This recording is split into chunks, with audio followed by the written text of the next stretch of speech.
오늘 함께 나눌 하나님 말씀 보도록 하겠습니다. 마태복음 4장 1절에서 11절 말씀인데 우리 조금 길지만 힘을 내어서 한 목소리로 읽겠습니다. 준비됐나요? 시작! 그때에 예수께서 성령에게 이끌리어 마귀에게 시험을 받으러 광야로 가사 40일을 밤낮으로 금식하신 후에 줄이신지라. 시험하는 자가 예수께 나와서 이르되 내가 만일 하나님의 아들이거든 명하여 이 돌들로 떡덩이가 되게 하라.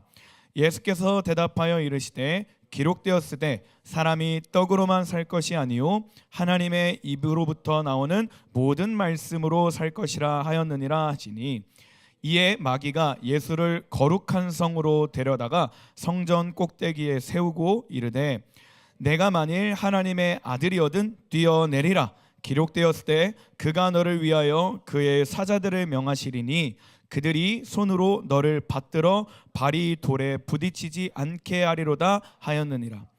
예수께서 이르시되 또 기록되었을 때 주 너희 하나님을 시험하지 말라 하였느니라 하시니, 마귀가 또 그를 데리고 지극히 높은 산으로 가서 천하만국을 그 영광을 보여 이르되 만일 내게 엎드려 경배하면 이 모든 것을 내게 주리라.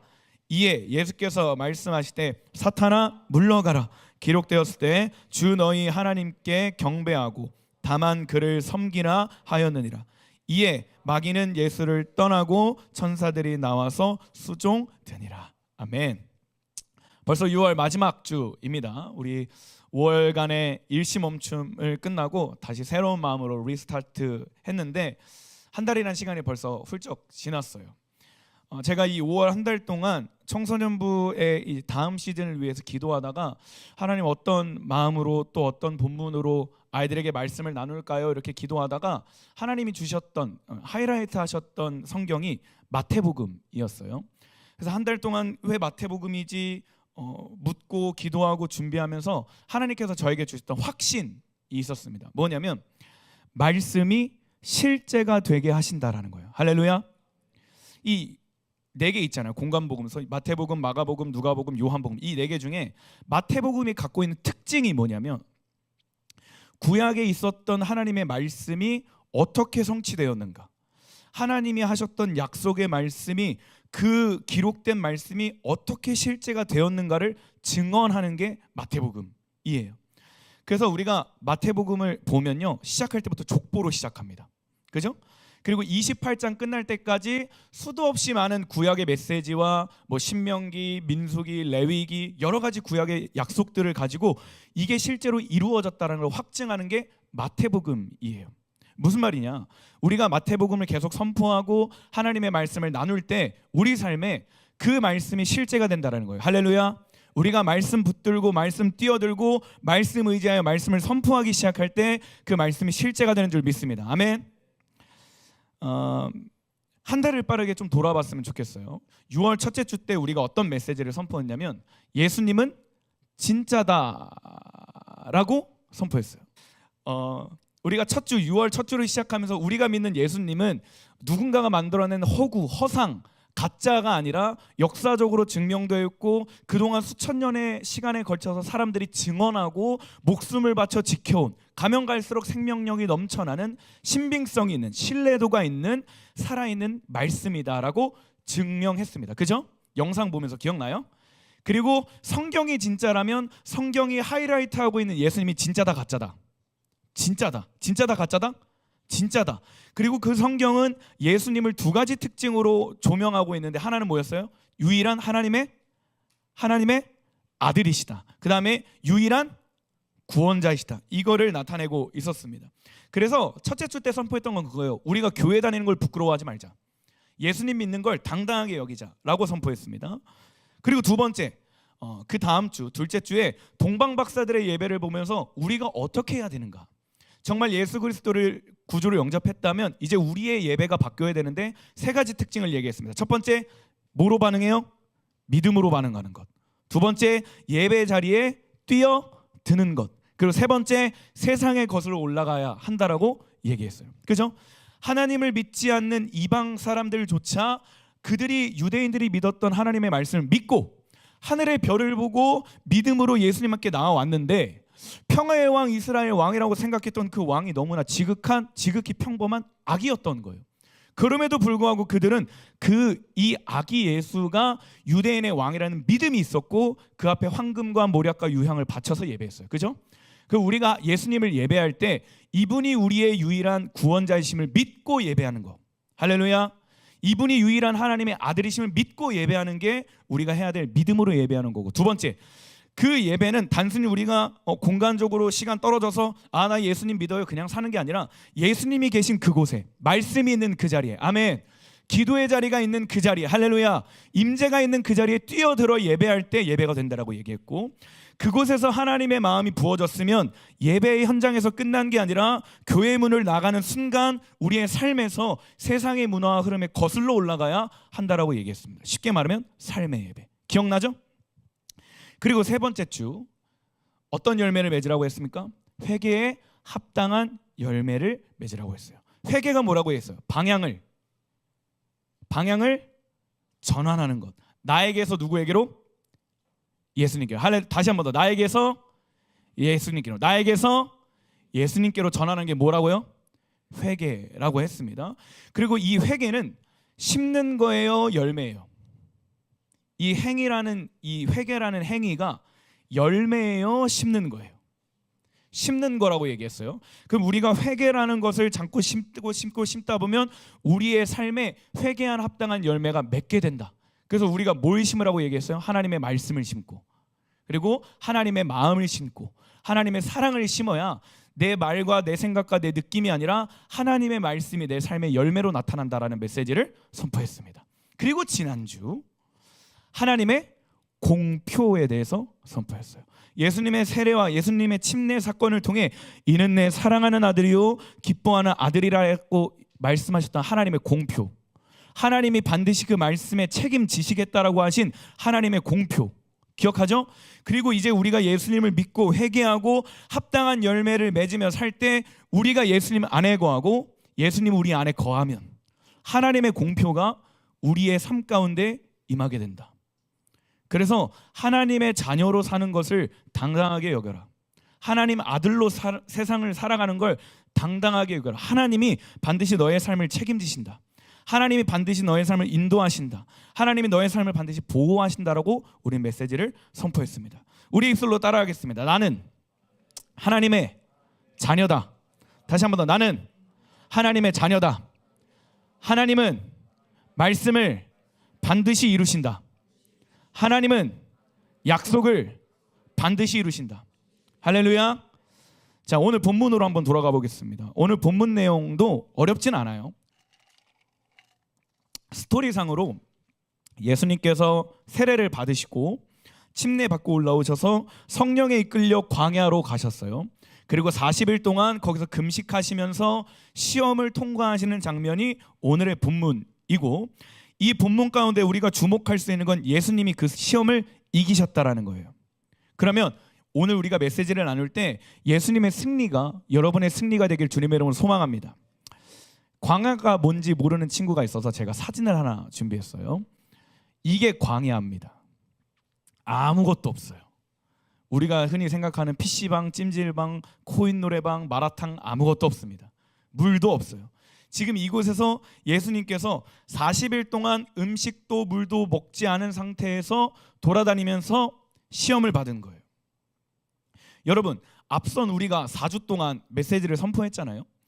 그리고 중학교 1학년 때부터 우리 고3 친구들은 지금 6년이라는 시간을 청소년부에서 계속 예배하고 있는데 여러분의 삶을 한번 돌아와 봤으면 좋겠어요. 어떻게 우리가 매주 예배한 대로 삶 가운데 사라지던가요? 안 사라지죠. 수련회 때 받았던 그 은혜가 지금까지도 잘 유지되고 있나요? 잘 안 돼요. 올 한 해 우리가 시작할 때 resist, 저항하자, 복음으로 저항하자라는 메시지를 선포했는데 그 메시지가 잘 유지되고 있나요? 잘 안 됩니다. 쉽지 않아요. 근데 그게 왜 그러냐면 우리의 믿음을 뺏어가는 존재가 있기 때문이에요. 쉽게 말하면 방해꾼입니다. 시윤아, 너가 신앙생활하고 예수님 믿고 예배할 때 너의 예배를 방해하는 방해꾼이 있다라는 거예요. 우리가 말씀을 듣고 예배하지만 내 예배가 자꾸 교회에 오면 뭔가 집중이 잘 안 되고 어렵고 이럴 때 그 이유는 내 예배를 방해하고 있는 어떤 존재가 있기 때문이라는 거예요. 여러분, 크리스천들에게 영원한 대적이 있습니다. 누구예요? 바로 마귀입니다. 마귀가 어떤 존재냐면 자신이 하나님이 되려고 하다가 벌을 받고 영원히 지옥에 떨어진 존재가 마귀예요. 그는 하나님을 대적하려 하다가 실패했어요. 그래서 마귀는 언제나 화가 있고 질투가 있고 분노로 가득 차 있습니다. 마귀는 누구 하나 잘 되는 꼴을 못 봐요. 그래서 마귀가 하나님을 대적하다 실패해서 플랜 B로 만들어 놓은 계획이 뭐냐면 이제 앞으로 하나님께 나아가려고 하는 사람들을 무너뜨리려고 합니다. 그들의 예배를 방해하고 그들이 예수님을 믿지 못하게 하려고 합니다. 근데 그런 마귀가 분노로 가득하고 정죄로 가득하고 누군가를 무너뜨리려고 이악 물고 공격하고 있는 마귀가 지금 예수님을 유혹하고 있는 거예요. 왜 예수님을 유혹하냐면 예수님만 무너뜨리면 이제 모든 사람은 구원받을 길이 없어요. 예수님만 무너뜨리면, 이 하나님의 아들만 넘어뜨리면, 이 하나님의 아들만 평범한 사람으로 만들면 그 누구도 우리는 하나님께 나아갈 수 없다라는 거예요. 사탄은 어떻게 하면 인간을 넘어뜨리게 할지 잘 알아요. 사탄은 어떻게 하면 여러분이 하나님을 믿지 못하게 할지 잘 알아요. 누구보다. 그런 인간을 누구보다 넘어뜨리는 걸 고수인, 레전드인 이 사탄이 지금 예수님을 방해하려고 있습니다. 세 가지 시험을 해요. 첫 번째 뭐냐면 돌을 떡으로 만들려고 하는 시험입니다. 4장 3절 말씀 같이 읽을게요. 시작. 시험하는 자가 예수께 나와서 이르되 내가 만일 하나님의 아들이거든 명하여 이 돌들로 떡덩이가. 이 시험이 뭐냐면 간단해요. 떡으로 살라는 거예요. 뭐로 살라고요? 떡으로 살라고요. 하나님보다, 기도하는 것보다, 예배하는 것보다 먹고 사는 문제가 더 중요하다라고 얘기하는 거예요. 예수님이 40일 동안 광야에서 시험을 도실 때 배가 엄청 고팠거든요. 2절 말씀 보세요. 같이 읽을게요. 준비됐어요? 같이 읽을게요. 시작. 예수님께서는 40일 내내 금식하셔서 매우 배가 고팠어요. 여러분, 우리가 40일 동안 아무것도 안 먹고 굶는 것도 힘든데 광야를 돌아다니고 산을 오르는 40일을 금식하셨으니 얼마나 배고프겠어요. 그죠? 예수님이 육신적으로 이제 힘을 쓸 만큼 쓴 거예요. 그때 사탄이 나타나서 유혹합니다. 네가 하나님의 아들이거든 이 돌을 떡이 되게 하라. 여러분 생각해봐요. 예수님이 지금 광야에 성령에 이끌려서 성령님의 인도하심을 따라 40일을 돌았어요. 40일을 돌고 있는 거. 누구에게 이끌려서? 성령님에게 이끌려서. 근데 그 중에 배가 고파고 기력이 없고 힘이 없을 때 사탄이 와서 얘기하는 거예요. 너 배고파? 너 힘들어? 그러면 돌을 떡덩이로 만들어. 지금 예수님은 성령님과 계속 대화하고 있는 거예요. 내가 인준이랑 대화하고 있는데 유준이가 인준이한테 얘기하는 거예요. 야, 인준아, 너 배고파? 그럼 전도사님이랑 얘기하지 말고 대화하지 말고 빨리 집 가서 라면 먹고 와. 무슨 말이냐면 우리가 하나님을 예배하고 방해하고 하나님께 가까이 가는 것보다 먹고 사는 문제를 더 먼저 하라고 유혹합니다. 두 번째는 이렇게 유혹해요. 성전에서 뛰어내려라. 5절 6절 같이 읽겠습니다. 시작. 이에 마귀가 예수를 거룩한 성으로 데려다가 성전 꼭대기에 세우고 이르되 내가 만일 하나님의 아들이거든 뛰어내리라. 기록되었을 때 그가 너를 위하여 그의 사자들을 명하시리니 그들이 손으로 너를 받들어 발이 돌에 부딪히지 않게 하리로다. 이건 뭐냐면 예배의 본질을 무너뜨리려고 하는 거예요. 신앙생활의 본질을 흩뜨러 놓으려고 하는 거예요. 지금 예수님을 성전 꼭대기에 세웠대요. 그리고 뛰어내리래요. 너가 하나님의 아들이라면 네가 뛰어내릴 때 주의 하나님의 사자들이 너를 도와서 발이 땅에 돌에 부딪히지 않게 할 거래요. 근데 여러분 한번 생각해 봅시다. 지금 예수님이 서 있는 곳이 어디예요? 거룩한 성이에요. 예수님이 어디 앞에 있냐면 성전 앞에 있어요. 성전은 하나님을 예배하는 곳이에요. 하나님을 만나는 곳이에요. 근데 사단이 지금 뭐라고 유혹하고 있냐면 야, 너 여기서 능력 좀 발휘해봐. 야, 지금 너가 뛰어내리면 하나님이 너를 구원해 주실 거야. 하나님을 예배하는 것을 집중하는 게 아니라 하나님의 능력에 집중하고 있는 거예요.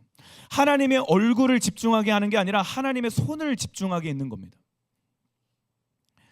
그래서 여기서 이거예요. 나를 위한 능력, 나를 위한 기적, 나를 위한 표적을 위한 곳으로 만들겠다라는 거예요. 우리의 믿음을 능력 의존적 신앙으로 만들겠다라는 거예요. 세 번째, 마귀는 어떻게 시험하냐면 마귀에게 절하라고 얘기합니다. 8절 9절 말씀 시작. 마귀가 또 그를 데리고 지극히 높은 산으로 가서 천하 만국과 그 영광을 보여 이르되 만일 내게 엎드려 경배하면 이 모든 것을 내게 주리라. 이게 뭐냐면 지금 예수님이 산 위에 이렇게 올라가셔서 마귀랑 같이 산 위에 높은 거 온 거예요. 그리고 이거를 딱 보여주면서 내게 지금 절하면 네 눈앞에 있는 이 모든 걸 내가 줄게.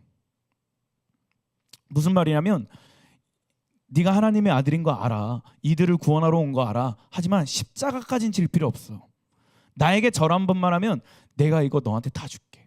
무슨 말이에요? 우리를 기회주의자로 만들겠다라는 거예요.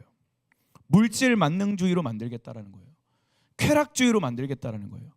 하나님의 아들이신 예수 그리스도를 시험하신 이유는 하나님의 아들을 기회주의자로 만들어버리면, 쾌락주의자로 만들어버리면, 물질 만능주의자로 만들어버리면 우리도 똑같이 그렇게 된다라는 거예요. 그런데 예수님께서는 이 시험을 통과하십니다. 여러분 한번 생각해봐요. 사탄이 하나님의 아들 예수 그리스도한테도 시험하는데 우리한테 시험 안 하겠습니까? 예수님, 하나님, 감히 하나님의 아들 예수 그리스도한테도 시험하고 대들고 대적하라고 유혹하는데 우리한테 안 하겠어요? 한다 이 말이에요. 우리가 자꾸 교회를 다니고 예배를 하고 하지만 우리의 믿음이 연약해지고 그 말씀대로 살아내지 못하는 이유는 우리의 믿음을 방해하는 존재가 있다라는 거예요. 우리가 신앙생활하고 주님 뵙는 그날까지 사탄은 계속해서 규원의 믿음을 흔들 것이고 시은이의 믿음을 흔들 것이고 지은이의 믿음을 흔들 거라는 거예요. 근데 여러분 여기서 중요한 게 있습니다. 예수님이 그 시험을 승리하셨습니다. 아멘. 예수님께서 능히 이기셨습니다. 할렐루야. 우리 주은쌤이 선포하시잖아요. 강한 용사 예수 그리스도를 바라보자. 그럼 우리가 예수님이 어떻게 이 시험을 이기셨는지 바라보기 시작할 때 강한 용사 예수 그리스도의 그 능력이 우리에게 동일하게 임할 줄 믿습니다.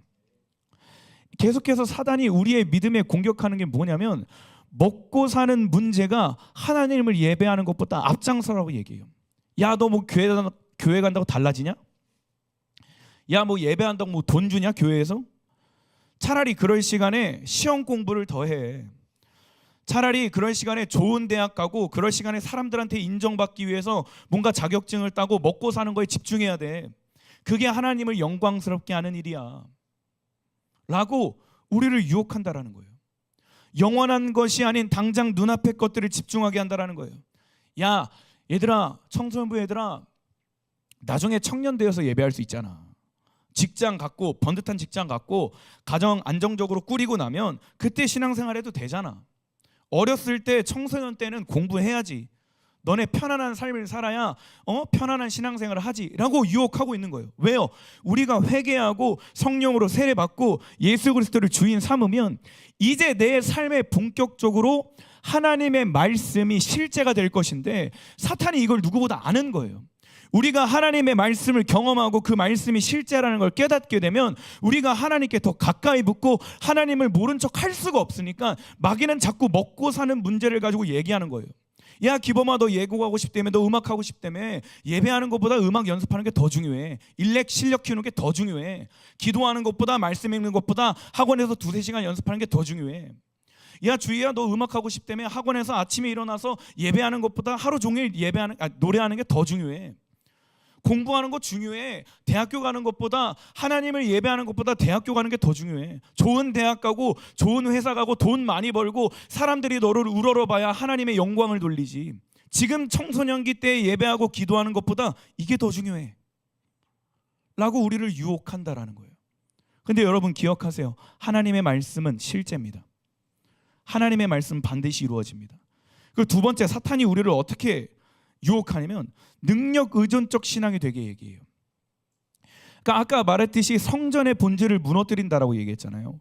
우리가 교회는, 예배는, 우리가 교회에 오는 목적은 하나님의 아름다움을 바라보고 하나님의 하나님 되심이 내 삶에 경험되기 위함이에요. 하나님과 교제하기 위해 우리는 이곳에 와요. 근데 사탄이 자꾸 뭘 하냐면, 야 거봐, 너 하나님 말씀 붙들었는데 말씀이 말씀대로 되디? 너 하나님 아들이라고 얘기했는데 네 삶 가운데 그 하나님의 말씀이 실제가 되디? 자꾸 말씀을 시험하게 한다라는 거예요. 자꾸 하나님을 시험하게 해요. 야 너 말씀으로 한번 도전해봐. 너 교회 다니는 이유 네 말씀을 통해 네가 로또 복권 당첨되게 한번 해봐. 야 이 교회 나오는 이유가 너 시험 잘 보고 잘 먹고 잘 살기 위해서 기도 한번 해봐 라고 얘기하는 거예요. 네가 정말 하나님의 아들이거든 기도해봐, 시험 잘 보게. 네가 정말 하나님의 아들이거든 기도해봐, 아이돌 같은 사람 남자친구 만나게.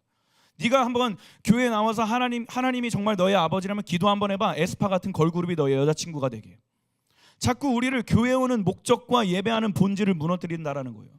우리는 하나님의 말씀을 대하고 하나님의 아름다움을 바라보고 그분을 경배하고 그 복음을 누리고 살아야 되는데, 교회 오는 목적과 예배하는 목적이 자꾸 나 중심적으로 살게 한다는 거예요.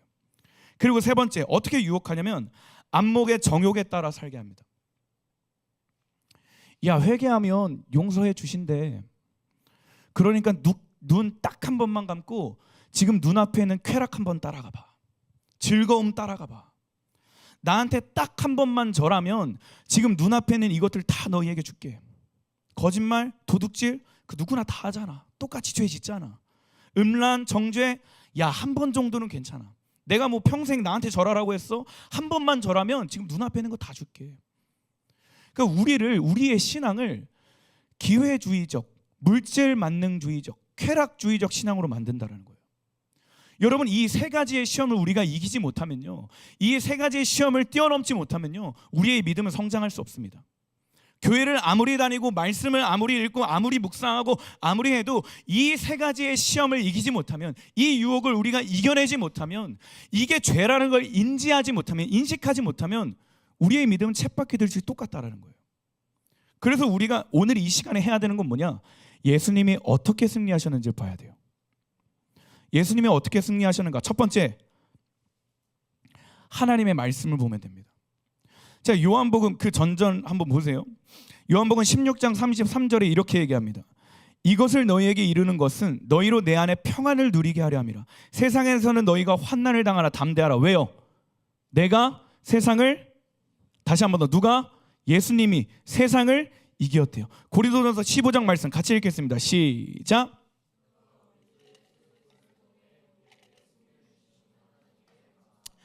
그러므로 나의 사랑하는 성도 여러분, 굳게 서서 흔들리지 말고 항상 주님의 일을 위해 자신을 드리십시오.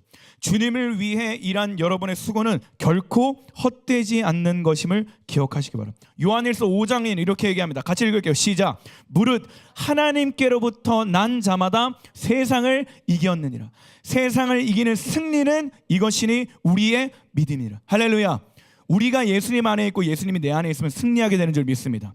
우리가 예수님 안에 붙들려 있으면 사단의 이 유혹이 우리를 넘어뜨릴 수 없게 하는 줄 믿습니다. 그렇다면 우리가 붙들어야 되는 세 가지입니다. 첫 번째, 말씀을 붙들어야 돼요. 마태복음 4장 4절 말씀입니다. 같이 읽을게요. 시작. 예수님께서 대답하셨습니다. 성경에 사람이 빵으로만 살 것이 아니라 하나님의 입에서 나오는 모든 말씀으로 살 것이다. 여기서 예수님도 배가 고팠어요. 먹을 게 필요했어요. 근데 지금 당장 먹고 사는 문제보다 더 중요한 건 하나님의 말씀이었다라는 거예요. 하나님의 말씀을 따르는 거예요. 그러니까 먹고 사는 문제 때문에, 내 학업과 내 진로와 내 어떤 미래의 불안함 때문에 하나님의 말씀을 멀리하지 말라는 거예요. 우리를 창조하신 창조주 하나님께서 우리가 말씀을 붙들면 우리의 발걸음을 인도하실 것이고 우리를 계획하신 그 뜻대로 이루실 것인데, 우리가 그것을 따라갈 때 하나님은 우리에게 공급하시고 먹이시고 그 말씀을 반드시 이루실 것인데, 먹고 사는 것에 치우치지 말라는 거예요. 그러니까 우리가 하나님의 말씀을 붙들고 살아갈 때 그 말씀이 실제가 된다라고 얘기하는 거예요. 여기서 예수님은 먹고 살지 말라고 얘기한 게 아니에요. 사람이 떡으로 만이라고 얘기해요. 올리 음식으로만 사는 게 아니래요. 그러니까 예수님도 우리가 먹고 사는 거 중요한 거 알아요. 먹고 살아야 되는 거 아세요. 근데 여기서 하신 말씀이 뭐냐면 먹고 사는 것보다 말씀이 우선되어야 된다는 거예요. 그러니까 우리가 자꾸 헷갈리는 게 뭐냐면 예수님 믿고 교회 다니면 공부 못한다고 자꾸 생각을 해요. 예수님 믿고 예수님 따르면 좋은 대학교, 좋은 회사 못 들어간다라고 생각합니다. 근데 여러분 유튜브에 조금만 검색해보고 기사 몇 번 찾아보고 그 도서관 가서 신앙서적 한번 찾아봐봐요. 예수님 믿는 사람들 중에 똑똑한 사람이 얼마나 많은데, 예수님 믿는 사람들 중에 좋은, 우리가 흔히 생각하는 좋은 회사 들어간 사람 얼마나 많은데, 우리가 예수님 믿는 사람 중에 대기업을 이루고 있는 사람들 얼마나 많은데, 사단은 자꾸 얘기하는 거예요. 너 예수님 믿으면 공부 못해. 너 예수님 믿으면 좋은 대학 못 가. 너 예수님 믿으면 좋은 그 직장 못 가죠. 그러니까 지금은 먹고 사는 문제보다, 아니 말씀보다 먹고 사는 문제를 따라가. 근데 지금 예수님은 말씀을 붙들고 대적하시는 거예요. 말씀이 뭐냐면 너네들이 말씀을 붙들고 살 때 하나님이 인도하신다라는 거예요. 너네가 말씀 붙들고 예배에 목숨 걸면 지혜 주시겠다라는 거예요. 공부할 힘을 주시겠다라는 거예요. 너네가 능히 생각하지 못하고 예상할 수 없었던 그 대학교의 길을 여시겠다라는 거예요. 우리 주찬이 봐봐요. 주찬이가 나름 열심히 한 것도 있지만 하나님이 주찬이의 대학을 인도하셨기 때문에 그 대학 가잖아요. 미국에 비자가 막혔는데도 불구하고 주찬이가 하나님의 말씀 붙들고 나를 그곳에 인도하셨지라는 믿음이 있기 때문에 부르짖고 말씀 붙들고 예배할 때 비자가 다시 풀리잖아요. 저기 뒤에 선생님들을 보면, 선생님들의 삶을 보면 하나님의 말씀 붙들고 어떻게든 예배에 치열하게 씨름하고 싸워서 이겼을 때 하나님이 이끄시는 것들을 봤어요. 주은 선생님 예배한다고 학점이 망가졌어요? 아니에요. 전액 자격증 받고 학교 다녔어요. 예배하면 공부 못한다고요? 아니요, 거짓말이에요. 말씀 붙들길 소망합니다. 할렐루야. 말씀 붙들길 소망해요. 제가 왜 유치하게 이 포도 알갱이 챌린지를 왜 하냐면 굳이 이 상품권을 막 거하게 걸면서 여러분에게 왜 하냐면 제가 경험해 본 바로 말씀 외에 다른 것 비교할 게 없어요. 대체할 게 없어요.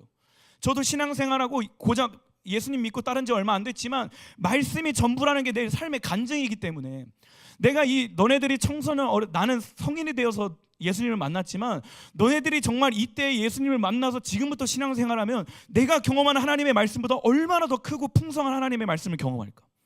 이게 내 마음에 있는 거예요. 너네들을 향한 내 마음이. 그래서 사랑하는 여러분, 말씀 붙들기 소망합니다. 말씀 읽어야 돼요. 말씀 가까이 해야 돼요. 말씀 선포해야 돼요. 그리고 말씀을 따라 살아야 됩니다. 그 두 번째, 우리가 어떻게 해야 승리할 수 있냐면 하나님의 자녀라는 정체성을 붙들어야 됩니다. 7절 말씀 같이 읽을게요. 시작. 예수님께서 이르시되 또 기록되었을 때 주 너희 하나님을 시험하지 말라 하였느니라 하시니.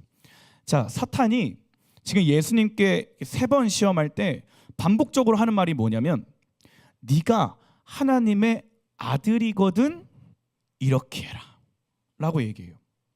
뭐냐면 정체성을 흔드는 거예요. 네가 정말 하나님의 아들이면 하나님 한번 테스트해봐. 네가 정말 하나님의 아들이면 이 말씀이 실제 내 삶에 이루어지는지 테스트 한번 해봐 라고 얘기하는 거예요. 근데 여러분 한번 생각해봐요. 부모님과 같이 살면서 아빠 테스트 합니까?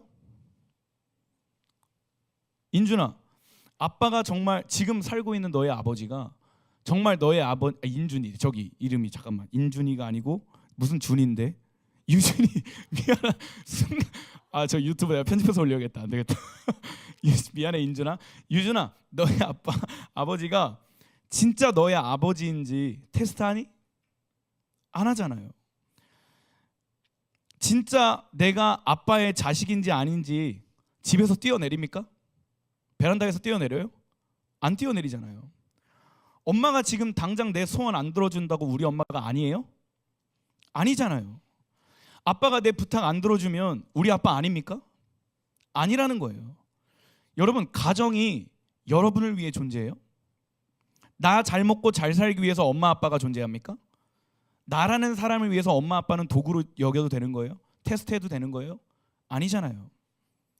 자녀가 누리는 특권이 뭐냐면 부모님이 주시는 사랑을 누리는 거예요. 엄마가 해주시는 맛있는 밥 먹고 아빠가 퇴근할 때 들고 오는 야식 치킨 먹고 그 사랑 가정 안에서 같이 누리는 거예요. 자녀이기 때문에 우리는 부모의 말을 듣는 거예요. 자녀이기 때문에 부모님한테 순종하는 거예요. 그게 자녀가 누리는 특권이에요. 그러니까 하나님을 지금 이 마귀가 예수님한테 하는 건 뭐냐면, 야, 너가 정말 하나님의 아들이거든. 하나님이 진짜 네 아빠인지 아닌지 테스트해봐. 하나님이 너에게 하신 그 말씀이 진짜인지 아닌지 테스트해봐라는 거예요. 근데 예수님이 어떻게 그 시험을 이기셨냐면 정체성을 붙들었어요. 나는 하나님의 아들이라는 정체성. 사랑하는 여러분, 하나님을 시험하지 않길 바랍니다. 자녀라는 그 정체성을 놓지 않을 수 있기를 원합니다. 지금 여기서 사탄이 시편 91편의 말씀을 갖고 오거든요. 갖고 와서 주의 사자들이 너가 뛰어내릴 때 이걸 보호할 거야 라고 얘기하는데, 사실 그 텍스트만 갖고 와서 시험하는 거지 시편 91편의 문맥과 이 맥락 속에서는 그 내용이 아니에요.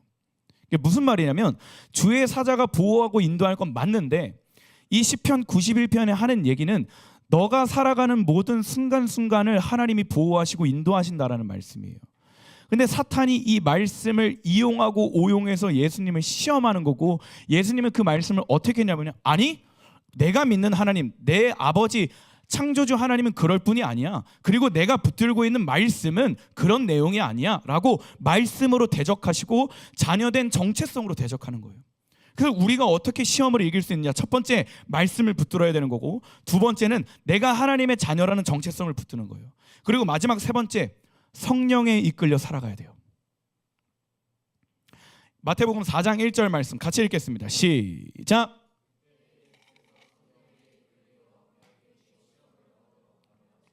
자, 지금 예수님이 성령에 이끌려 광야를 다니셨어요. 근데 성령에 이끌려 다녔는데도 불구하고 사탄의 소리가 들린 거예요. 무슨 말이냐면, 우리가 교회를 다니고 예수님 믿고 예배하고 성령에 이끌려 다니지만 그 여정 가운데 사탄의 유혹이 있다 없다? 있다 없다? 우리가 예수님을 따르는 그 여정 속에 사탄의 유혹이 있다 없다? 있다라는 거예요. 근데 예수님께서 어떻게 그 시험을 이기셨냐면, 사탄이 옆에서 아무리 속삭여도 예수님은 누구만 바라봐요? 성령님만 바라본 거예요. 성령님에 이끌려서 광야를 40일 동안 다녀서 배도 고프고 육신의 기력도 없고 힘이 없지만 옆에서 사단의 목소리가 들려도 예수님은 계속 성령님을 바라본 거예요. 성령님과 대화한 거예요. 성령님께 이끌려서 성령께서 깨닫게 하시고 가르치시고 보게 하신 하나님의 말씀을 본 거예요. 여러분, 시험을 이기는 유혹 간단합니다. 성령님 따라 살면 돼요. 세상 소리, 세상의 말들, 주변 사람들의 말들, 내 친구들의 말들, 하나님을 믿지 않는, 하나님을 대적하는 사람들의 말을 자꾸 들으면 우리는 그 시험에 넘어질 수밖에 없다니까요. 근데 성령의 말을 귀 기울이기 시작하면 우리는 능히 이기게 될 줄 믿습니다. 왜요? 예수님이 승리하셨기 때문에. 어떻게? 말씀 붙들었고 정체성 붙들었고 성령에 이끌려 살았기 때문입니다. 사랑하는 청소년 애들아, 말씀 붙들어야 됩니다. 아멘. 하나님의 자녀라는 정체성을 붙들어야 돼요. 아멘. 그리고 사람의 말을 집중하는 게 아니라 성령님의 감동에, 성령님의 음성에 집중할 수 있게 되는 여러분이 되기를 주님의 이름으로 소망합니다. 말씀 마무리할게요. 찬양팀 나와주세요. 제가 이 설교를 준비하고 책을 읽는데 이 한 문장이 저한테 탁 와닿았어요. 크리스천은, 예수님을 믿는 사람은 시험이 없기를 기도하지 말고 시험을 이길 능력을 달라고 기도해야 된다. 다시 얘기해 볼게요. 우리는 시험이 없기를 기도하지 말고 시험을 이길 능력을 달라고 기도해야 된다는 거예요. 예수님도 말씀하셨잖아요. 너희가 내 안에 있고 너희가 나를 사랑하면 세상이 너를 미워할 거다. 그리고 분노로 가득 차고 정죄로 가득 차고 악으로 가득 차고 이랬던 이 우리를 어떻게든 넘어뜨리려고 하는 사탄이 우리의 믿음 여정 가운데 계속해서 우리를 넘어뜨린다라니까요. 예배 시간에 자꾸 졸게 하고 딴짓하게 하고 다른 거 생각나게 하고 학교 생각나게 하고 그런다니까요. 그래서 우리는 시험이 없기를 기도하는 게 아니라 시험을 이길 능력을 달라고 기도해야 돼요. 그리고 그 기도는 세 가지입니다. 하나님, 제게 말씀해 주세요. 하나님의 말씀이 제 마음에 새겨지게 해주세요. 그리고 주님, 제가 세상 살아갈 때, 믿음의 여정을 걸어갈 때 하나님의 자녀라는 정체성을 놓지 않게 해주세요. 그리고 하나님, 내가 세상의 말을 집중하는 게 아니라 성령님의 음성에 집중하며 살게 해주세요. 이 기도를 할 때 능히 시험에 이기게 되는 여러분이 되기를 소망합니다.